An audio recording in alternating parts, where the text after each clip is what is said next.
Okay, let's review this. Woo! I'm actually excited to look at this. Today, we are taking a look at Drownviper, of course, from GXK. Similar to One Eye, I didn't expect this guy to get his own toy. Playmates is actually getting creative for once instead of just re-releasing existing versions of characters. But as I said in the One Eye review, it's always refreshing to me when I'm reviewing a new character.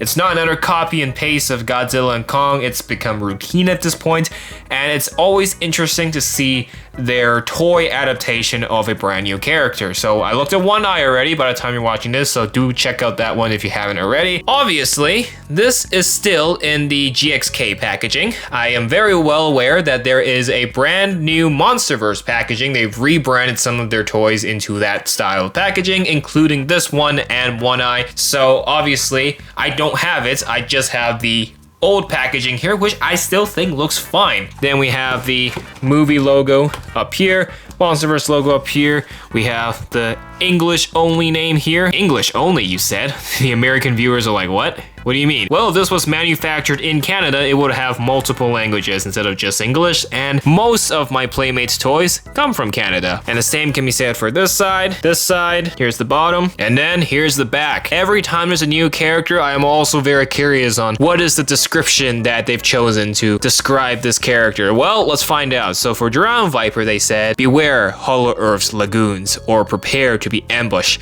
by the savage serpentine Drownviper, capable of crushing constriction and jaw-dropping intense bite force. And then we have the list of the other toys here. So we got the real feel figs here. Those are coming soon. And of course, we got One Eye, which we just reviewed. Very nice. And then we have the other three here, which I've reviewed already. That is this box. Let's dive in.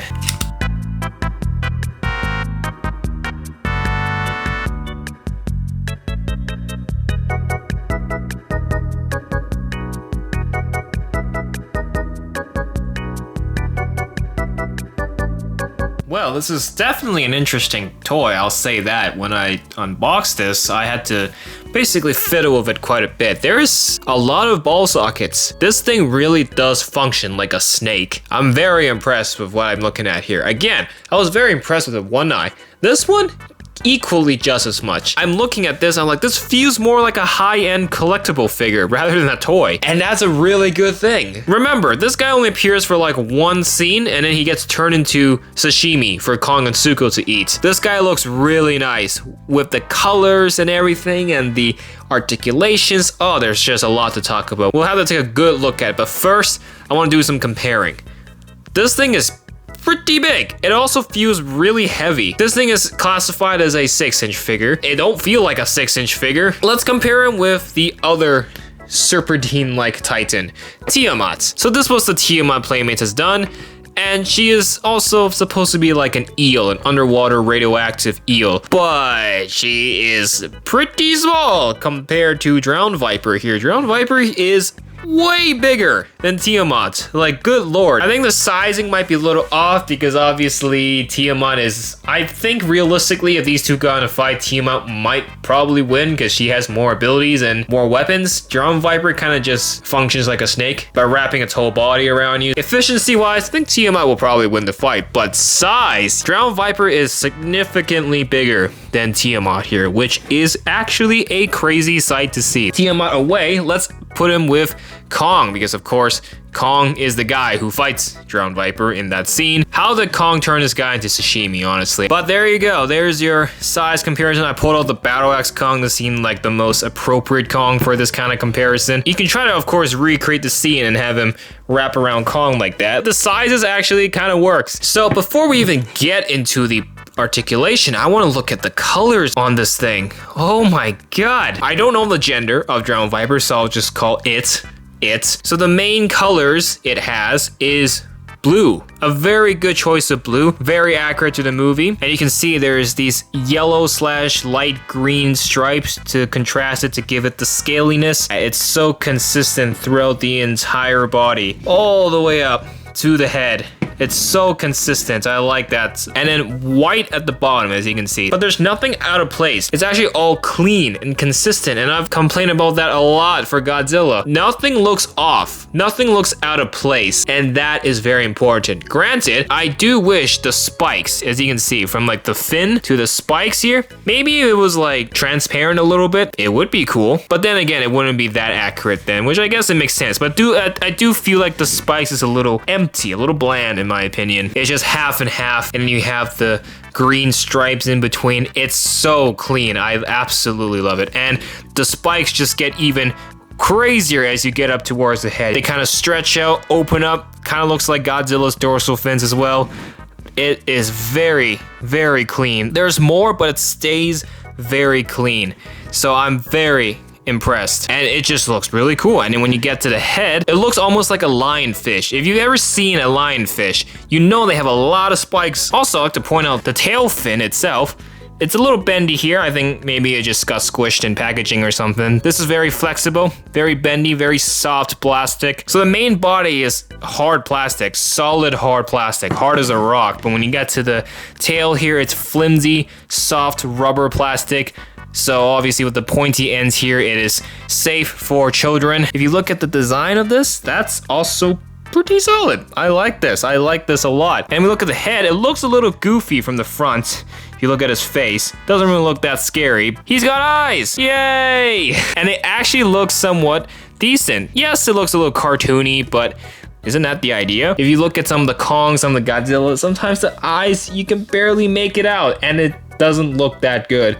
I think for Tiamat's case, you can see her eyes as well, but they're also very, very small. So going back to Drownviper, the eyes truly stand out. It's very bright, and you can see it. It's obvious, and that's a fantastic thing. And then of course the mouth, wow, look at that teeth.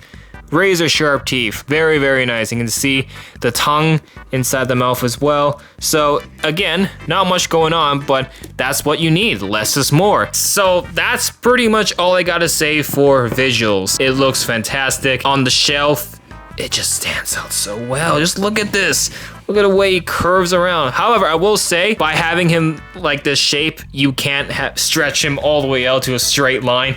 That would be pretty funny, but obviously that wouldn't logistically work. As you've been noticing throughout this review, I've been like fiddling with different parts of its body because its articulation is kind of like divided into sections of the body. There's a lot of ball sockets involved here, but the thing is, there's friction. Look at that, there's enough friction to keep the head hoisted up, so it's not like falling over to the ground like this all the time. So there's good structural integrity here when designing this. The architecture of this figure is actually done pretty well. So let's look at the articulation. So we have one ball socket here, which is fully flexible. Very nice. And then we have one ball socket here, fully flexible as well. Look at that. Look at the way you can just manipulate it. And just look at that. It literally looks like he's about to give a tail swipe or something. That is so good. Another ball socket here. Oh, look at that. Immediately, you can change up the entire shape. And then we have another ball socket here. This is where it kind of... Oh my god, look at that.